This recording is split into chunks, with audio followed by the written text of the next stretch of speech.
The chamber was vast, stretching upward into darkness that seemed to swallow light itself. 47 species sat in their designated sections, each more alien than the last. Some breathed methane, others existed as pure energy contained in crystalline matrices. The Galactic Council had stood for 12,000 years, a testament to cooperation among the stars. Today, they would decide the fate of humanity. Ambassador Sarah Chen stood at the petitioner's platform, a tiny figure dwarfed by the enormity of the space around her. Her gray hair was pulled back severely, and her face bore the lines of too many sleepless nights. Behind her, holographic displays showed Earth in its death throes. Brown continents where green once flourished. Oceans choked with dead zones. Cities half buried in sand or swallowed by rising seas. Honored counselors, Sarah began, her voice amplified across the chamber. We come before you not as conquerors or traitors, but as supplicants. Our world is dying. We have exhausted our resources, poisoned our atmosphere, and depleted our oceans. We do not ask for charity. We offer our labor, our knowledge, our loyalty in exchange for asylum. Grant us permission to establish colonies on uninhabited worlds, or provide us with the technology to restore our home. Counselor Vexith, a being of living crystal that refracted light into rainbow patterns, rose from the seat reserved for the crystalline collective. When it spoke, its voice resonated like wind chimes in a storm. Humanity, Vexith said, and the word dripped with disdain. In the 3 centuries since your kind achieved primitive spaceflight, you have been observed. Your history is one of unrelenting violence. You are among yourselves even as your world dies. You show no capacity for the harmony required of galactic civilization. Sarah's jaw tightened, but she kept her voice level. We acknowledge our past mistakes. That is precisely why we seek guidance, why we ask to learn from species who have achieved what we have not. We can change. We want to change. A counselor from the Hive Consensus, a creature resembling a mass of writhing tendrils, spoke next. Change requires time you do not possess. Your atmospheric collapse will be complete within 3 generations. Even if we granted your request, you lack the capability to transport your population. You would ask us to bear this burden? We have 10 million volunteers ready for colony ships, Sarah countered. Engineers, scientists, teachers, farmers, people willing to start over on harsh worlds. We have already designed generation ships using our current technology. We only need coordinates, permission to settle uninhabited systems. Uninhabited by whom? Asked a counselor from the avian sovereignty, a creature with multiple wings and eyes that glowed with inner light. Every world you deem empty has been surveyed and claimed or protected for future use.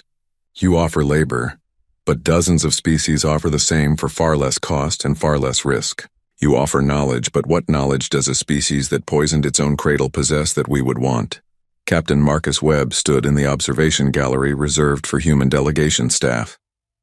His military uniform felt too tight, too formal for what he was witnessing.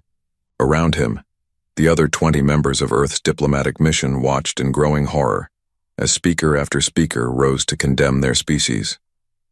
The Thermal Collective, beings of living plasma contained in magnetic fields, called humans destructively inefficient. The Silicon Confederacy labeled them dangerously unpredictable. The worst came from the Empathic Union, species who communicated through shared emotions. Their representative, a translucent being that looked like liquid light, simply broadcast a wave of revulsion so intense that several humans in the gallery had to be helped out. Sarah stood through it all, her back straight, her hands clasped behind her back to hide their shaking. When the testimonies ended, Vexith rose again. The Galactic Council has deliberated on humanity's petition for 17 standard cycles. We have reviewed your history, your biology, your psychology, and your potential. The decision is unanimous. The crystal being seemed to brighten as if savoring the moment. Humanity is denied all requests for aid, technology transfer, or colonization rights. The words hit like physical blows. Sarah swayed but did not fall. Furthermore, Vexith continued, the Council hereby enacts the quarantine decree. Humanity is forbidden from leaving the Sol system. A blockade will be established at the system's heliopause. Any human vessel attempting to breach this boundary will be destroyed without warning. This decree will remain in effect indefinitely, subject to review in no less than 5,000 standard years. You are sentencing us to extinction, Sarah said quietly, but the chamber's acoustics carried her words to every corner. We are containing a threat, Vexith replied. A species that cannot save itself from itself has no place among the stars. Perhaps in your final generations you will learn the harmony you should have achieved millennia ago. This session is concluded. The delegation returned to their ship in silence. The vessel was human-built, clunky and inefficient compared to the elegant alien craft that filled the station's docks. It would take them 8 months to return to Earth using their primitive drive systems. 8 months to carry the death sentence home. Marcus found Sarah in the observation deck. Staring out at the galaxy they had been forbidden to join, hundreds of ships moved through the space around the Galactic Council station, representing species who had earned their place among the stars. None of them were human. They called us violent, Sarah said without turning. They called us destructive. And then they condemned 8 billion people to death with a vote. What do we do now? Marcus asked. Sarah turned to face him. Her eyes were dry, but something burned in them that Marcus had never seen before. Not despair, but something harder, colder. We go home, she said, and we survive. Not because they permit it, but despite their prohibition. They think we are violent. They think we are dangerous. They have not seen what humanity becomes when we have nothing left to lose. Back on Earth, the news spread like wildfire. Riots erupted in major cities. Governments that had pooled their resources for the diplomatic mission now turned on each other, blaming and accusing. Some called for submission, for humanity to accept its fate with grace. Others demanded they build weapons, challenge the blockade with force. But in quiet laboratories and secret facilities, a third group began to form. They were scientists who refused to accept defeat, engineers who saw problems as puzzles to be solved, strategists who understood that sometimes the only winning move was to change the game entirely. Dr. James Okonkwo was a physicist who had spent his career studying propulsion systems. When the news of the quarantine decree reached him, he was in his laboratory at the Lunar Research Facility. He stared at his life's work, equations and prototypes for improving human spacecraft, and realized all of it was obsolete. The galaxy had technology that made his best efforts look like stone tools. But stone tools had built pyramids. He began making calls, reaching out to colleagues around the solar system. Not officially, not through government channels that were monitored and chaotic. He used old academic networks, personal connections, encrypted channels that the blockade ships would not bother to intercept. They have sensors that can detect our fusion drives from light years away, he told the 12 people who met in his lab 2 weeks later. They have weapons that can turn our ships to vapor before we even know they are targeting us. We cannot fight them. We cannot outrun them, so we do not try. Then what do we do? Asked Elena Vasquez, a military officer who had served on the Mars defense platforms.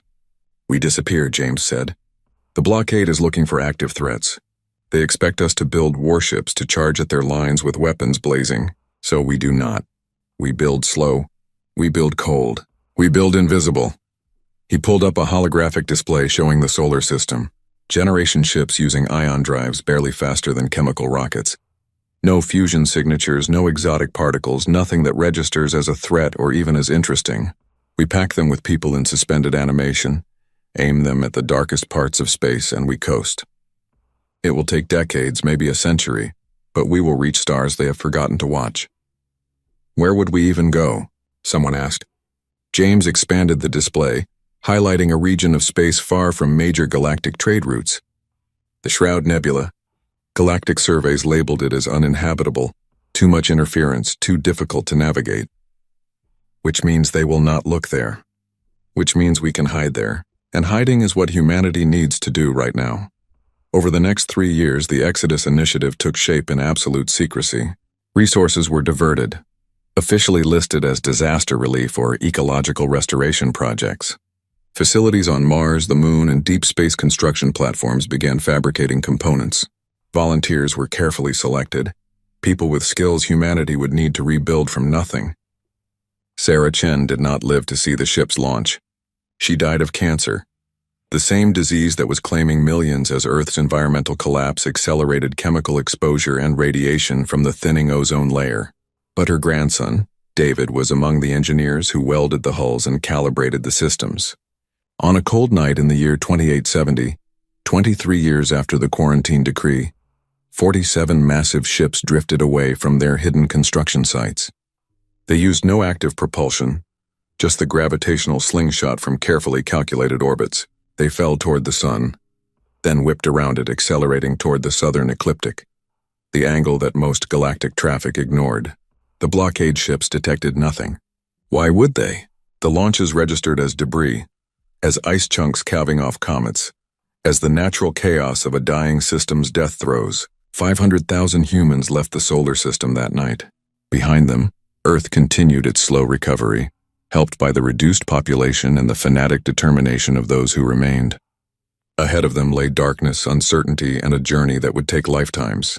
On the lead ship, designated Ark 1, Commander Elena Vasquez recorded a message before entering suspended animation.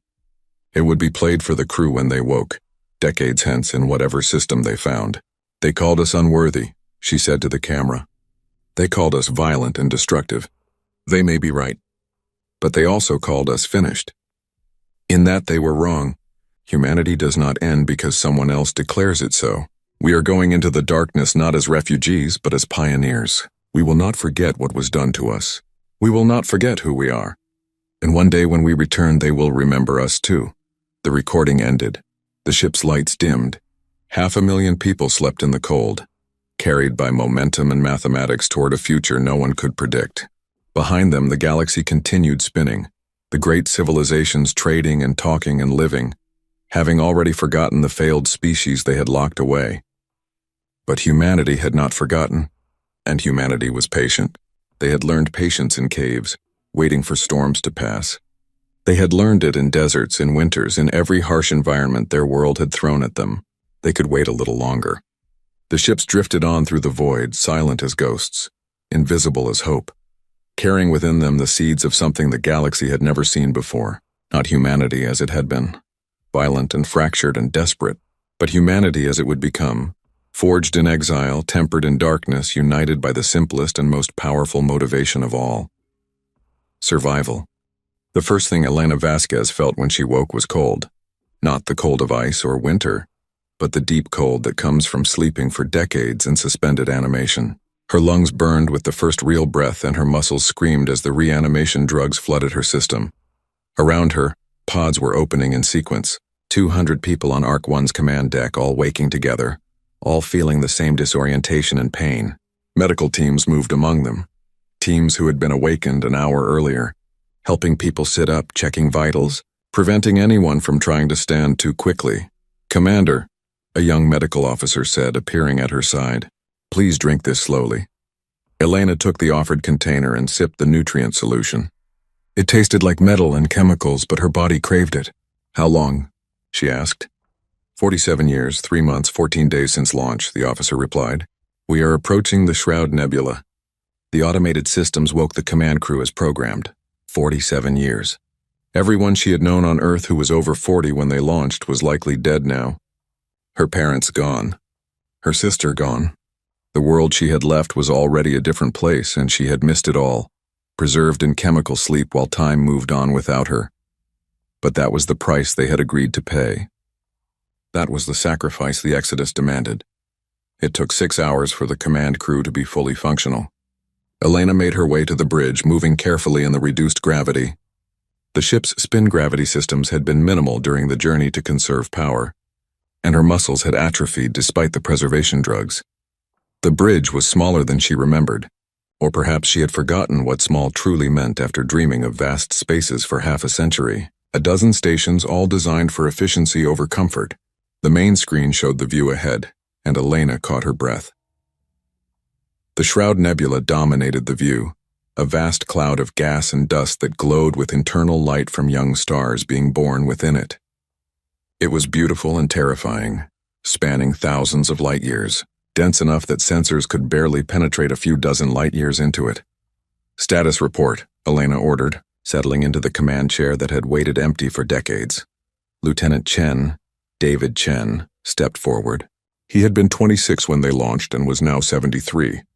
Though suspended animation had preserved him at 30. "All 47 ARCs report successful transit. We have lost contact with 3 ships, Arc 12, Arc 29, and Arc 41. Unknown if they were destroyed, diverted, or simply experienced communication failures. Total personnel, 473,208 confirmed alive and in suspended animation. We have awakened 1,000 key personnel across all ships to begin the next phase. Elena nodded. 3 ships lost meant nearly 30,000 dead, but it was better than they had feared. The journey through empty space had been perilous in ways the galactic species with their fast ships and advanced sensors never had to consider. A micrometeorite impact at these speeds could devastate a ship. A navigation error could send you tumbling off course. They had been lucky, and they had been careful, and they had survived. Begin surveys of the nebula. We are looking for star systems, preferably young ones with debris disks, anywhere we can find resources to refuel and rebuild. The next weeks were intense. The ARCs used passive sensors only, listening to the electromagnetic spectrum, watching for the gravitational signatures of planets and stars. They moved slowly, conserving fuel, letting momentum carry them while they gathered data. David Chen was the one who found it. He had spent the 47 years in suspended animation dreaming, the way everyone did. Fragmented dreams of Earth, of his grandmother Sarah telling him stories about the stars. He had woken with those stories still fresh in his mind, and with a determination to make them reality. "Commander," he called from his station one morning. "Ship time. I have something."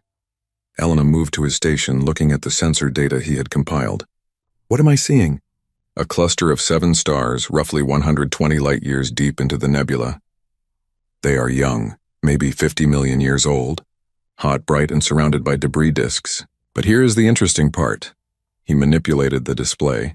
They are in a configuration that creates a stable pocket within the nebula. The gas density is lower here. Visibility is better. But the surrounding material still blocks sensors from outside. It is like a clearing in a forest. How many potentially habitable worlds? At this range, I am detecting at least 15 rocky planets in or near habitable zones. Could be more. "Commander, this could be perfect." Elena studied the data, her mind racing through possibilities and dangers. It is also a trap. If someone finds us there, we have nowhere to run. "If someone finds us anywhere, we have nowhere to run," David countered. "We are generation ships full of frozen people running on fumes. We need to stop somewhere, and this is the best somewhere we have found." He was right, and they both knew it. Elena transmitted the data to the other ARCs and called a virtual council meeting. The ship commanders gathered in holographic form, their images flickering slightly from the interference of the nebula. The debate lasted for hours. Some argued they should go deeper, find an even more remote location. Others wanted to turn back, try to find hidden worlds closer to known space where they could trade and gather intelligence. But the majority agreed with David's assessment. The 7-star cluster represented their best chance. The ARCs altered course, a maneuver that took weeks with their limited fuel. They drifted toward the cluster, using gravity assists from denser gas pockets, riding the currents of the nebula like ancient sailors rode ocean winds. When they finally arrived, the sight was breathtaking. 7 stars blazed in the clearing, ranging from hot blue giants to cooler orange dwarfs. The debris disks around them glittered with asteroids and protoplanets. Radiation was high but manageable. Most importantly, initial scans detected no signs of alien presence, no relay stations, no mining operations, no ships. They were alone. Truly alone. For the first time since leaving Sol, humanity was unwatched. "Begin landing operations," Elena ordered. "Arc 1 will establish primary colony on the 4th planet of the Orange Dwarf. Disperse the other ARCs to different systems in the cluster. I want separation in case of disaster, but close enough for communication." The landing was controlled chaos. Ships not designed to land had to be partially disassembled in orbit, their components lowered on tethers and chemical rockets. The first colonists woke in waves, 3,000 at a time, given crash courses in survival and sent down with prefab habitats and tools. The world they named New Hope was harsh. Thin atmosphere, low oxygen, high gravity compared to Earth. The colonists had to wear respirators at first, living in sealed habitats while they worked to establish the infrastructure for terraforming. It was hard labor, backbreaking, and dangerous. People died from accidents, from equipment failures, from simple exhaustion. But they persevered. That was what humans did. They persevered. Elena walked the surface of New Hope 6 months after landing. The settlement sprawled across a valley between low mountains, a collection of domes and tunnels and half-buried structures. 5,000 people lived here now, with more waking every week as the support systems expanded. David found her standing at the edge of the settlement, looking up at the stars visible through the thin dust of the nebula. "Thinking about Earth?" he asked. "Thinking about the galaxy," she replied. "Out there they have forgotten us. They think we died in our cradle, poisoned by our own waste. They have no idea we are here."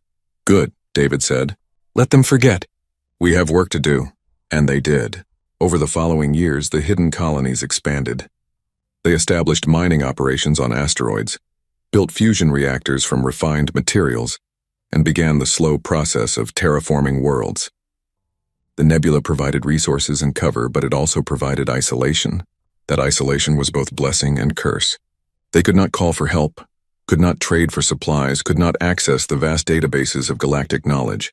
Everything they needed, they had to make themselves. Every problem they faced, they had to solve themselves. It forced innovation at a desperate pace. Without alien technology to copy, they had to invent. The solutions they found were often crude, sometimes dangerous, but they were human solutions, born from human ingenuity and human stubbornness. Dr. Amara Okonkwo, James's granddaughter, was born on New Hope in the 10th year of settlement. She grew up never having seen Earth, never having breathed unprocessed air or looked at an unfiltered sky. She was the first true child of the nebula, and she would not be the last. By the 50th year of settlement, the population had grown to 2 million. New Hope had a breathable atmosphere, carefully engineered algae and bacteria transforming it year by year. 6 other worlds were being terraformed. Orbital factories produced ships, not generation arcs but real spacecraft, still slow and clunky by galactic standards but functional. Elena was old now, gray and bent by the heavier gravity of New Hope. She had refused repeated offers to transfer to a lighter world, insisting her place was where the first seed had been planted. She stood before the Council of Settlements, the governing body that had evolved from the original ARC commanders. "We are stable," she reported, "self-sufficient. We have the resources to continue expansion, but we must address the question we have been avoiding for 50 years. What is our purpose? Do we hide forever? Do we try to return to Earth? Do we attempt contact with the galaxy?" The debate that followed would define humanity's future. Some argued for continued isolation, for building their strength until they could not be threatened. Others wanted to reach out, to show the galaxy they had survived despite the quarantine decree.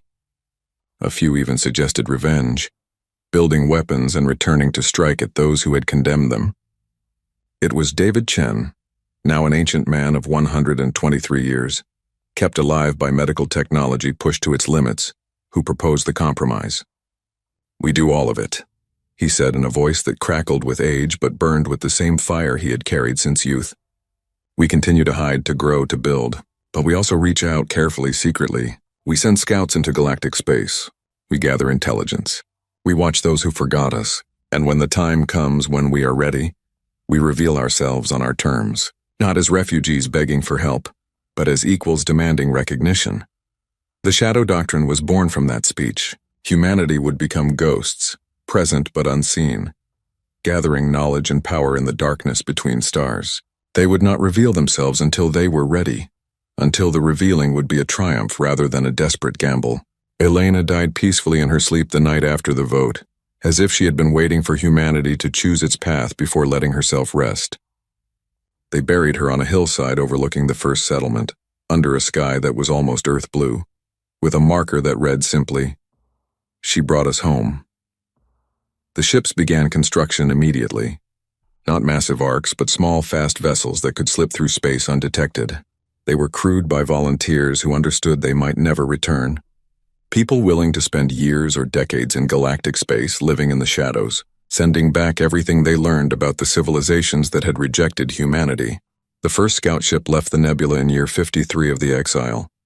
It was piloted by a young woman named Kenji Sato, a third-generation colonist who had trained her entire life for this mission. As her ship slipped out of the nebula's protective embrace and into the vast emptiness of galactic space, she recorded a message. "To whoever reviews these logs," she said, "know that humanity did not end. We were forgotten, but we did not forget. We were exiled, but we did not surrender. We are coming back, not as the species you condemned, but as something new, something forged in darkness and necessity. We are the shadows between your stars. We are the ghosts in your void. And one day you will remember our name. The message was never sent, but it was archived in the secret histories of the Shadow Doctrine. It would be played again, years later, when humanity finally emerged from hiding, and the galaxy learned what it had created when it turned its back on Earth. 230 years had passed since the arcs left Earth. Within the Shroud Nebula, humanity had transformed from desperate refugees into something the galaxy had never anticipated. 23 worlds now bore human footprints, each one carefully terraformed and developed. The population had exploded to 50 million, and more importantly, those 50 million were united in a way humanity had never been on Earth. Admiral David Chen III stood on the observation deck of the orbital station above Sanctuary, the world that had become the unofficial capital of hidden human space. He shared his ancestor's name, though he had never met the man, and he carried the weight of that legacy with pride. The original David had lived to be 137, kept alive long past natural limits by sheer will and crude life extension technology. He had seen the first scout ships leave and the first intelligence reports return before finally letting go. Now his descendant commanded humanity's military forces, such as they were. Ships built in secret shipyards, weapons tested in empty systems far from prying sensors. They were not preparing for conquest. They were preparing for survival in a galaxy that had already shown its hostility. "Admiral," a voice called from behind him. He turned to see Kenji Sato approaching. She was elderly now, 150 years old and looking every day of it despite the best medical care available. She had been humanity's first deep space agent, spending 30 years moving through galactic society in disguise before returning with intelligence that had reshaped their understanding of the wider universe. "Spy Master," David acknowledged. The title was informal but accurate. Kenji ran the network of human agents embedded throughout galactic civilization, gathering information and occasionally conducting operations that served humanity's long-term interests. "We have a situation," Kenji said, gesturing to a private briefing room. Once inside, she activated holographic displays showing stellar maps and intercept communications. "Our agents in the Orion Arm have detected unusual activity. Military buildups, resource stockpiling, encrypted communications across multiple species. Something has the Galactic Council spooked." David studied the data with practiced eyes. Military strategy had evolved significantly during humanity's isolation. Without the ability to simply copy alien tactics, they had been forced to innovate, to think differently about warfare in space. What they had developed was unconventional by galactic standards and potentially devastating. "Do we know what they are preparing for?" he asked. "Not yet. The Council is being unusually secretive. But our best analysts think it is external. Not internal politics, but something from outside known space." David considered this. 2 centuries of intelligence gathering had taught humanity much about the galactic political landscape. The Galactic Council maintained peace through economic interdependence and overwhelming force. Member species rarely fought each other because the cost of exclusion from galactic trade was too high. But an external threat would change everything. "Keep monitoring. I want to know the moment you have solid information." "There is something else," Kenji said, her expression darkening. "One of our agents sent a final transmission from the galactic core. She was compromised, caught by Council security while accessing classified databases. Before they could interrogate her, she triggered her failsafe." David closed his eyes briefly. Failsafe was the polite term for the suicide protocol all deep cover agents carried. It was a necessary evil, ensuring that captured agents could not reveal the existence of hidden human civilization. But it never got easier to hear about. What did she learn before the end? That the Council has been monitoring the Sol system. They detected increased activity on Earth about 50 years ago. Signs of recovery, population growth, technological advancement. They have been debating whether to reinforce the blockade or attempt direct intervention. Do they suspect the Exodus? No evidence of that. They seem to think any survivors simply remained on Earth. But David, she also transmitted something else. The Council has been detecting anomalies, gravitic disturbances in several sectors, resources disappearing from supposedly empty systems, occasional sightings of unidentified vessels. Nothing they can confirm, but enough to make them nervous. They think they have a ghost in the machine. David smiled grimly. They do. 43 of them operating across 12 sectors. The agent network had grown slowly but steadily. Humans could pass for several galactic species with the right biological modifications and behavioral training. They were not perfect disguises, but they were good enough for low-level positions, the kind of jobs where turnover was high and scrutiny was low. Those agents gathered information, sometimes for decades, building complete pictures of galactic society, technology, and military capabilities. But more importantly, they had begun subtle sabotage operations.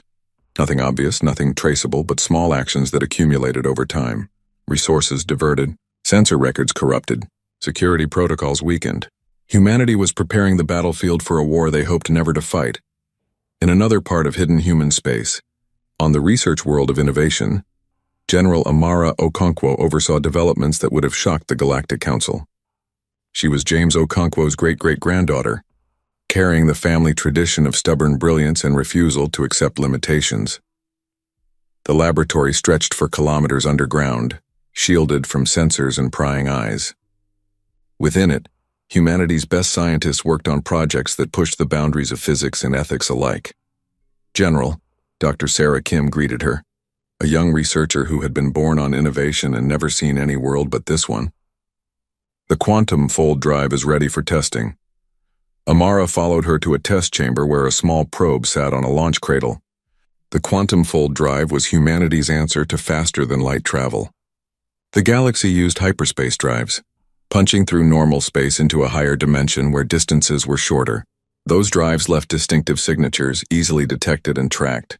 Humanity's approach was different. Instead of going through hyperspace, the quantum fold drive manipulated spacetime directly, creating temporary folds that allowed near-instantaneous travel without the telltale hyperspace signatures.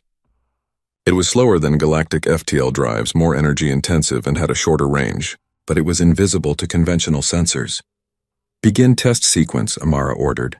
The probe vanished, not smoothly like a hyperspace jump, but with a brief shimmer of distorted spacetime. Sensors across the facility searched for any detectable emission. Nothing. As far as conventional detection was concerned, the probe had simply ceased to exist. 3 seconds later, it reappeared 1 million kilometers away, exactly where it was supposed to be. Amara allowed herself a rare smile. "Excellent. Begin installation on the Shadow-class ships immediately. I want a full fleet operational within 2 years." The Shadow-class were humanity's first true warships. They were not large, only 50 meters in length, but they were packed with innovations born from necessity. Quantum fold drives for undetectable movement, neural link combat systems that connected pilot and ship directly, adaptive armor that could shift its molecular structure to defend against different weapon types, and weapons carefully designed to exploit weaknesses in galactic military doctrine that 2 centuries of intelligence gathering had revealed. But the most important innovation was strategic, not technological. Humanity had learned that galactic warfare was ritualized, almost ceremonial. Fleets met in empty space, exchanged fire at long range, and the battle was decided when one side's shield generators failed or their commanders sued for peace. There were rules, unspoken but universally followed, about acceptable targets and acceptable tactics. Humanity had no intention of following those rules. "The Shadow Doctrine is evolving," Amara told her senior officers in a strategic meeting. "We are no longer simply hiding and gathering intelligence. We are positioning assets, preparing for the day when we must reveal ourselves. When that day comes, we will not ask for permission to exist. We will demonstrate that humanity is too costly to eliminate and too valuable to ignore." One of her officers, Commander Liu, raised a concern. "General, we still number only 50 million across 23 worlds. The Galactic Council represents 47 species with a combined population in the trillions. Even with our technological advantages, we cannot win a direct war." "You are correct," Amara acknowledged, "which is why we will not fight a direct war. We will fight an asymmetric war. We will strike targets they cannot defend, vanish before they can respond, and make the cost of conflict so high that negotiation becomes their only rational choice. We will be ghosts, shadows, nightmares. We will be everything they feared we might become, used in ways they never anticipated." It was a chilling vision, but it was born from necessity. Humanity had been given 2 choices by the galaxy: die quietly or prove their worth. They had chosen a third option: survive and thrive despite the galaxy's condemnation, then force recognition when they were ready. Back on Sanctuary, David Chen received a transmission from one of the deep space monitoring stations. It was heavily encrypted, marked with the highest priority designation. He retreated to his private quarters to decode it. The message was from Agent 17, embedded in a logistics position with the Crystalline Collective. She had been there for 20 years, working her way up from dock worker to supply chain coordinator. The intelligence she provided had been invaluable, but this message was different. It contained just 3 words repeated, "They are coming." David immediately convened the Hidden Council, the secret governing body of all human settlements. They met virtually, their holographic images gathering in a secure chamber that existed only as encrypted data streams. "Agent 17 has sent an alert," David announced. "She provides no details, just a warning. Something is coming, something significant enough that she risked breaking cover to warn us." "Could it be related to the military buildups we have been monitoring?" Kenji asked. "Possibly. Or it could be something else entirely. Either way, we must assume this affects us directly. I am ordering all fleets to alert status. All agents in place are to activate listening protocols. I want to know what is happening before the Council does." Over the following weeks, more intelligence trickled in. The picture it painted was terrifying. Something was attacking galactic civilization from the edge of known space. Not raiders or pirates, but an organized, powerful force that consumed everything in its path. The Galactic Council was preparing for war, calling up reserves, repositioning fleets, and beginning evacuation of frontier worlds. The threat had a name, the Devourers, and they were unlike anything the galaxy had ever faced. In hidden human space, debates raged about what to do. Some argued they should remain hidden, let the galaxy and the Devourers exhaust themselves fighting. Others saw opportunity, a chance to offer help in exchange for recognition. A few even suggested allying with the Devourers, absurd as that seemed. David Chen listened to all the arguments, then made his decision. "We watch. We prepare. We wait for the right moment. The galaxy forgot us once and left us to die. We owe them nothing, but we owe ourselves everything. We will not act until we know our action will secure humanity's future, not just satisfy our need for revenge or recognition." It was a cold calculation, but it was the right one.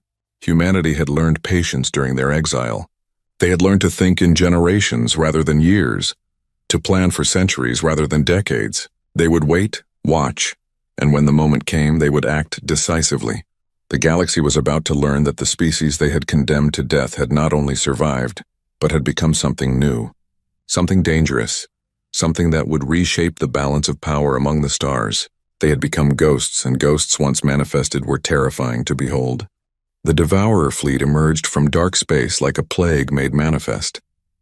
Their ships were biological horrors, grown rather than built, pulsing with obscene life as they swept through system after system. They did not conquer. They consumed. Worlds were stripped to bedrock, populations harvested for biomass. Even stars were drained of energy to fuel the swarm's endless hunger. The Galactic Council's first response was confident, almost dismissive. They dispatched the Third Fleet, 20,000 ships representing a dozen species, all equipped with weapons that could shatter planets. The fleet met the Devourers at the Terminus system, a minor mining colony on the frontier. It was a massacre. The Devourer ships shrugged off weapons that should have vaporized them. Their own weapons, if they could be called that, were terrifying in their efficiency. Biological projectiles that ate through shields and hulls alike, converting the very matter of Council ships into more Devourers. When the Third Fleet retreated, only 400 ships escaped. 1,600 systems lay between Terminus and the galactic core. High Counselor Zara Vexith, descendant of the Vexith who had condemned humanity, stood before the full Council assembly. The chamber that had once been so grand now felt cramped and desperate.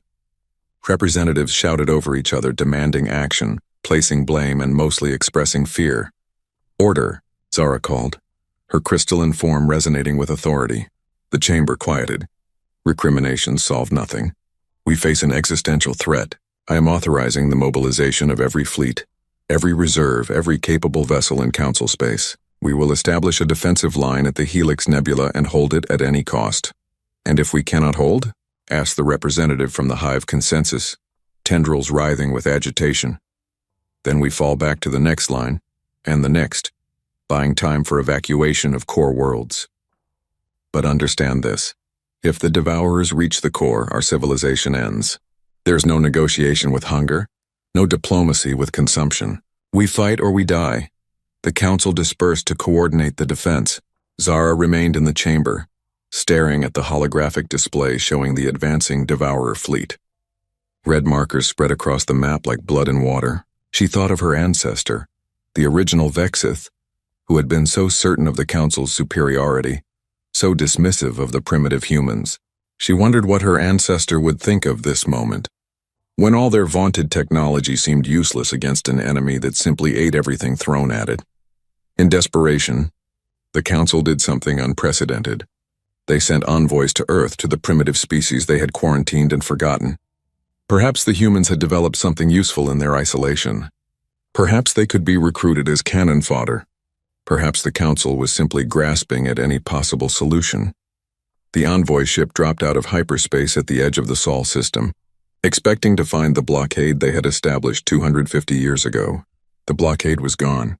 The automated weapons platforms were silent, their power sources depleted decades ago and never replaced. The galaxy had forgotten to maintain the prison because they had forgotten the prisoners. Earth itself was a shock. Instead of a dying world, sensors detected a thriving civilization, 7 billion people up from the 3 billion who had survived the ecological collapse. The atmosphere was healing, oceans were stabilized, and orbital infrastructure dotted the system. Primitive by galactic standards but functional and growing, the envoy broadcast on all frequencies. This is Envoy Talseth of the Galactic Council, requesting immediate communication with Earth's governing body regarding a matter of extreme urgency. The response came within minutes. This is Earth Defense Command.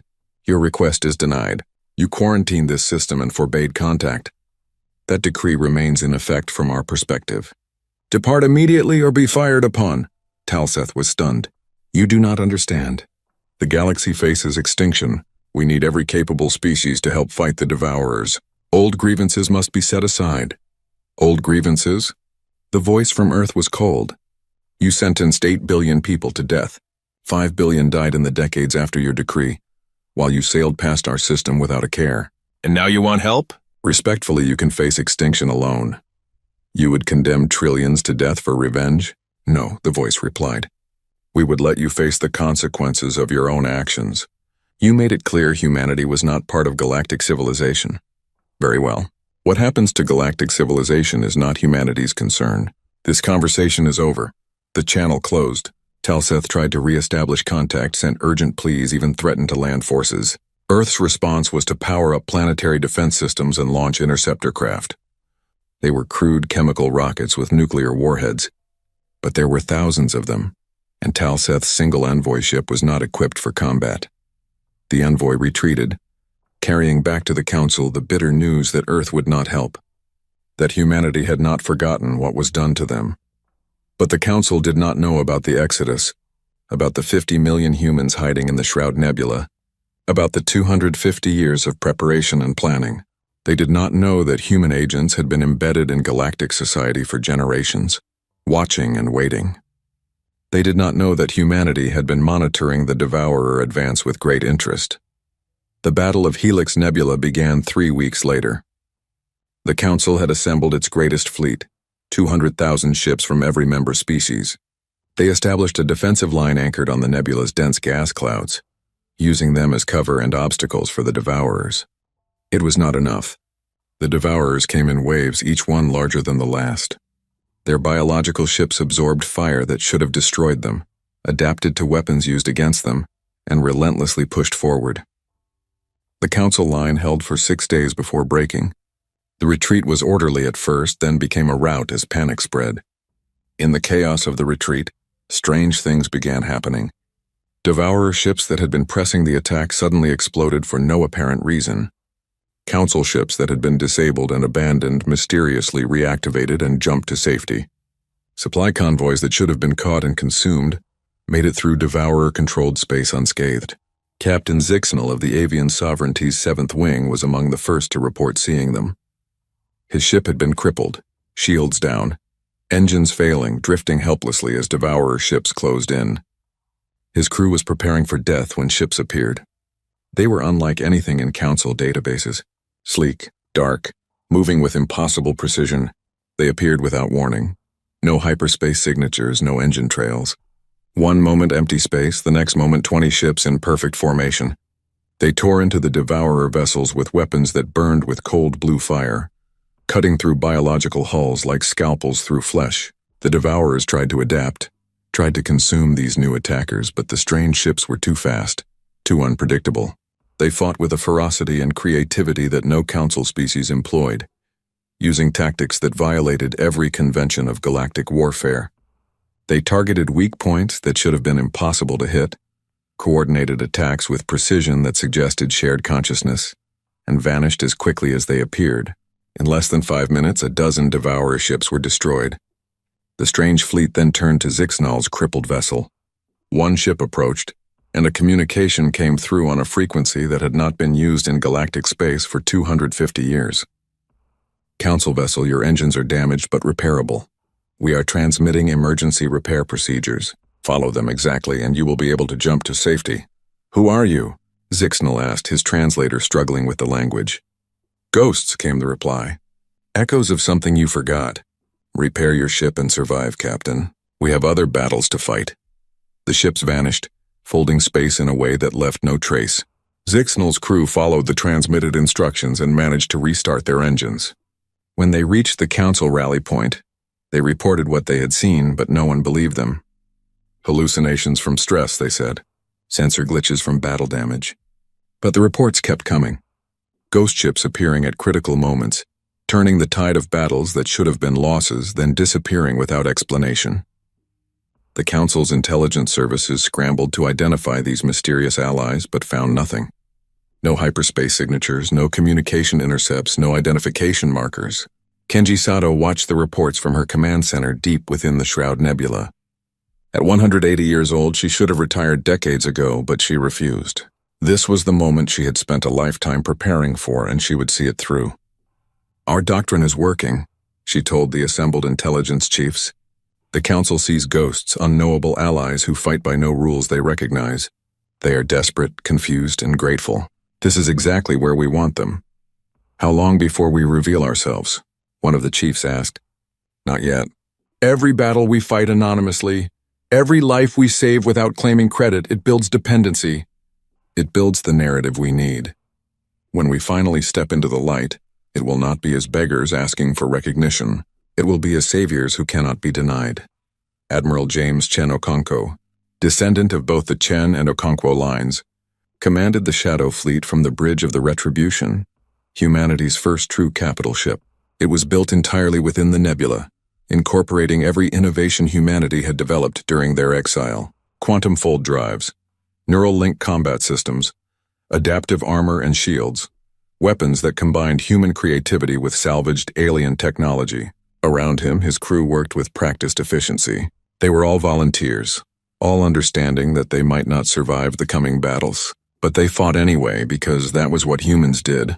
They fought when the odds were against them, when logic said to surrender, when the sensible thing was to hide and hope the storm passed. They fought because the galaxy had tried to kill them once and failed. They would not give it a second chance. Target the Devourer command ship, James ordered, studying the tactical display. The one with the enhanced bioluminescence. That is their coordinator. Kill it and the swarm loses cohesion. The Retribution folded space, appearing within the Devourer fleet before they could react.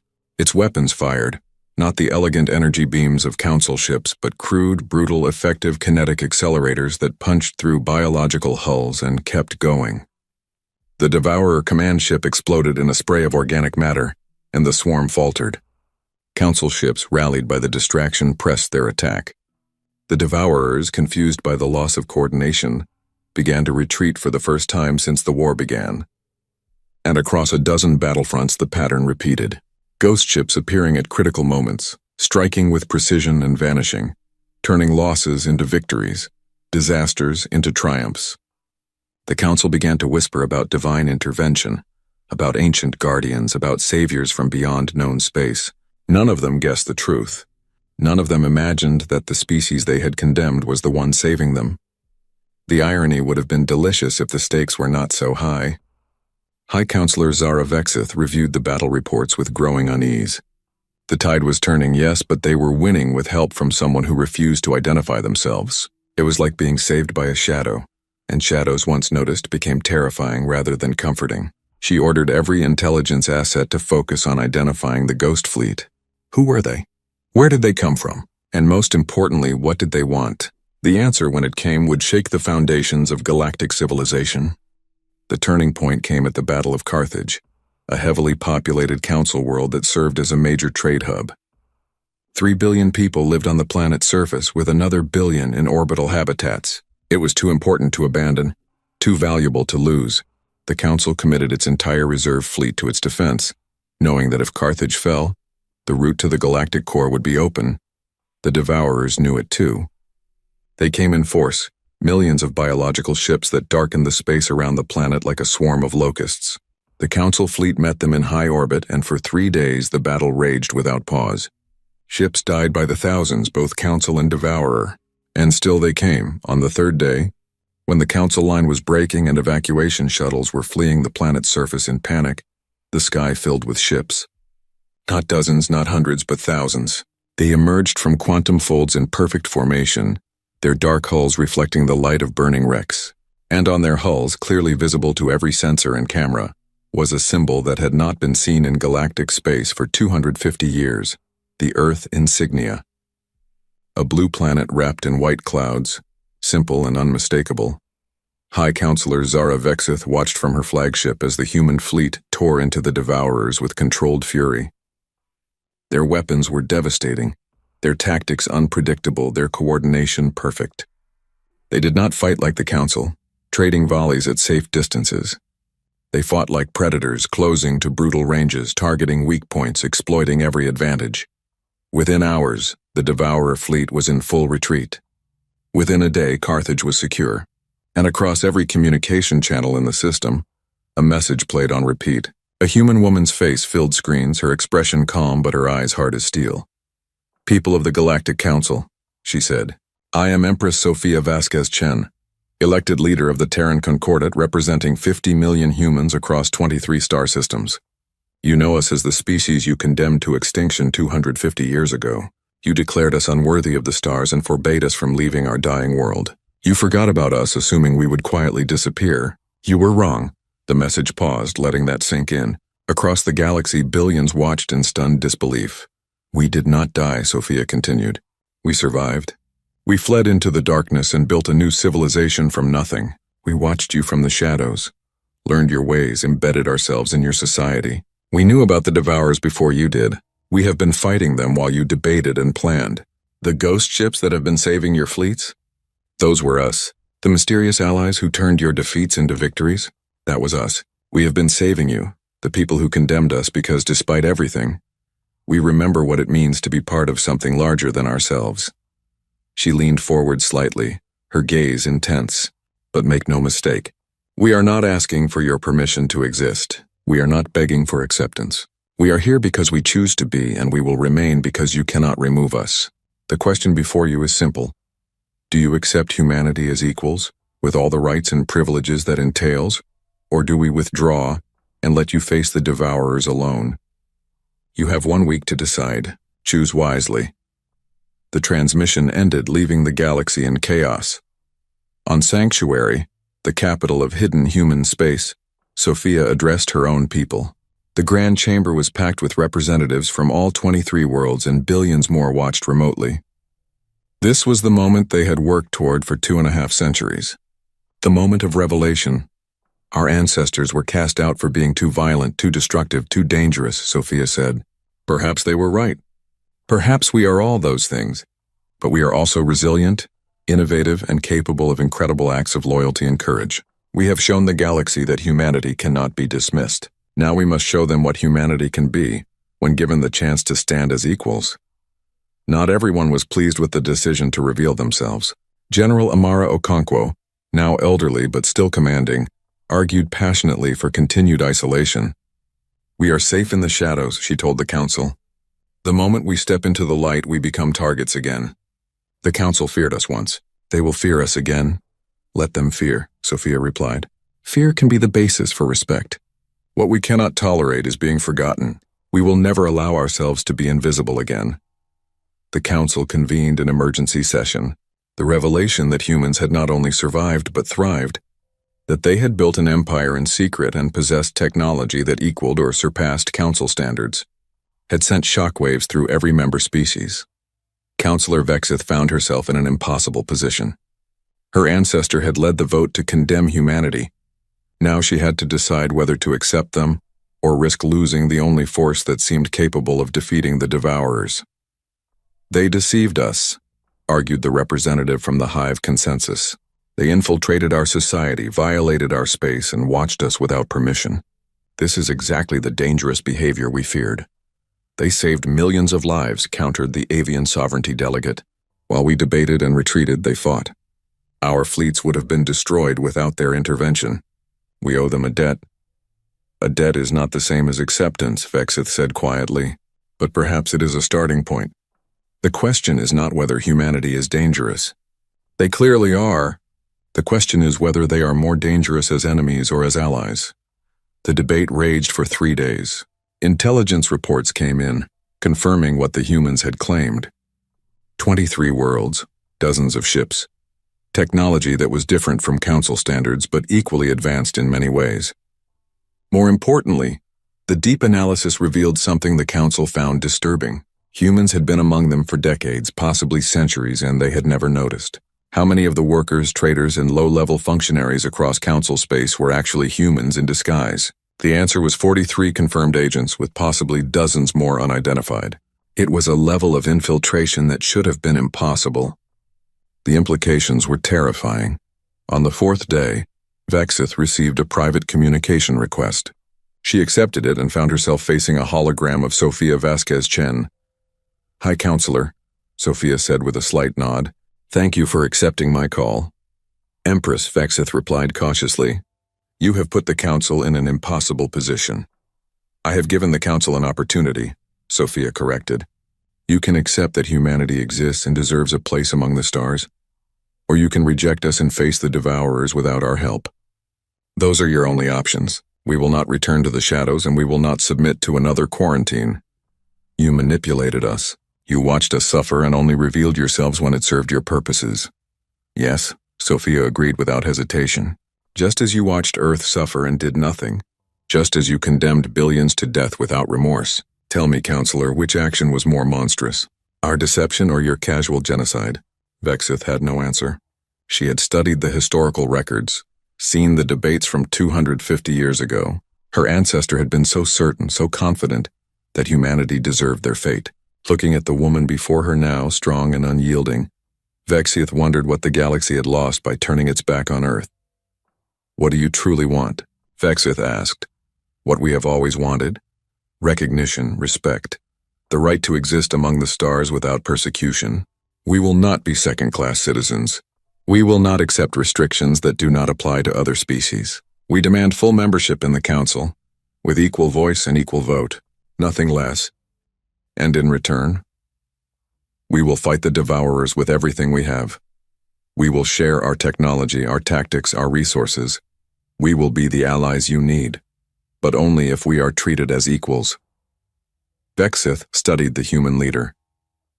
"You are asking for trust after admitting to centuries of deception." "No," Sophia said. "I am offering a transaction. You need us. We need legitimacy. Neither of us has the luxury of grudges when extinction threatens us all. I am not asking you to like us, Counselor. I am asking you to be pragmatic." The call ended. Vexith sat in silence for a long time, thinking about pragmatism and principle, about the past and the future, about what her ancestor would think of this moment. The vote came on the 7th day. 47 species, the same number that had condemned humanity 2.5 centuries ago, now voted on whether to accept them. The debate was passionate, with strong voices on both sides. Some species argued that humanity had proven their worth through action. Others insisted that deception and infiltration disqualified them from membership. In the end, pragmatism won. The vote was 32 in favor, 12 against, and 3 abstentions. Humanity was granted provisional membership in the Galactic Council, subject to review after the Devourer crisis was resolved. Sophia received the news in her private chambers on Sanctuary. She felt no triumph, only a grim satisfaction. They had achieved their goal, but at what cost? Humanity was revealed, vulnerable in ways they had not been when hidden. The galaxy knew about them now, and with knowledge came danger. Admiral James Chen Okonkwo brought more immediate concerns. The Devourers have regrouped. Intelligence suggests they are preparing a final assault on the galactic core. Everything they have, all at once. Then we meet them with everything we have, Sophia replied. Summon the fleets, all of them. It is time to show the galaxy what humanity can do, when we fight not just for ourselves but for something larger. The final battle began 3 weeks later at the Nexus, a cluster of systems at the heart of Council space. The Devourers came in a swarm so vast it blocked out the stars. Every Council species contributed ships, but the human fleet was at the forefront. 200,000 vessels bearing the Earth insignia, with Admiral James commanding from the Retribution. The battle lasted 6 days. It was brutal, devastating, and transformative. Human tactics, designed for asymmetric warfare, proved devastatingly effective against the Devourer swarms. Where Council ships tried to maintain formation and fire discipline, human ships attacked like wolves, coordinating through neural links, striking at command organisms, and withdrawing before the Devourers could adapt. But the Devourers were numerous beyond counting, and they learned quickly. Human ships died by the thousands, brave crews sacrificing themselves to buy time for others. The Retribution took a direct hit on the 3rd day, and for a terrible moment, it seemed Admiral James was lost. But he survived, dragging himself back to the bridge with half his crew dead around him, and continued commanding the fleet. The sight of the damaged flagship refusing to yield inspired Council forces. They rallied, pressed harder, coordinated better with the humans. On the 6th day, the Devourer attack finally broke. Without warning, the entire swarm turned and fled, back into dark space, retreating beyond the edge of known space. They had been defeated, not destroyed, but driven back. The galaxy had survived. The cost was staggering. Tens of thousands of ships destroyed. Millions of lives lost. Entire worlds devastated by the fighting. But they had survived, and they had done it together. In the aftermath, Sophia stood before the full Council assembly, this time not as a hologram but in person. She was accompanied by Admiral James, his face scarred from the injuries he sustained, and Kenji Sato, now so old she required assistance to stand but refusing to miss this moment. We have fought together, Sophia said. We have bled together. We have proven that humanity is not the threat you feared but the ally you needed. The question now is what happens next. We will not return to hiding. We will not accept being forgotten again. But we also do not seek dominance. We seek only what any species deserves, the right to exist, to grow, to contribute to something larger than ourselves. Councillor Vexith rose, her crystalline form catching the light. 250 years ago, my ancestors stood in this chamber and condemned your species. It was wrong. We were wrong. Not because you were not dangerous, not because you were not violent, but because we confused potential for destiny. Yes, humanity is capable of terrible things, but you are also capable of incredible courage, innovation, and sacrifice. You have proven that in blood. I formally move to grant humanity full membership in the Galactic Council, with all rights and responsibilities therein. The vote was unanimous. Every species, even those who had opposed humanity's provisional membership, voted in favor. The price of the war had been the purchase of respect.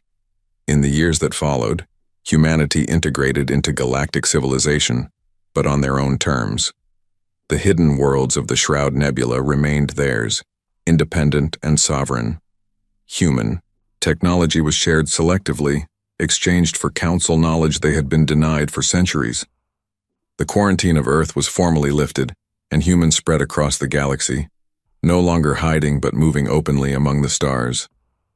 The Terran Concordat became a major power in the Council, their voice respected, their ships welcome, their people no longer forgotten.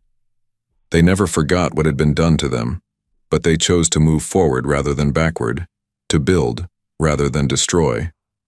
Sophia stood on Earth for the first time in her life 20 years after the revelation.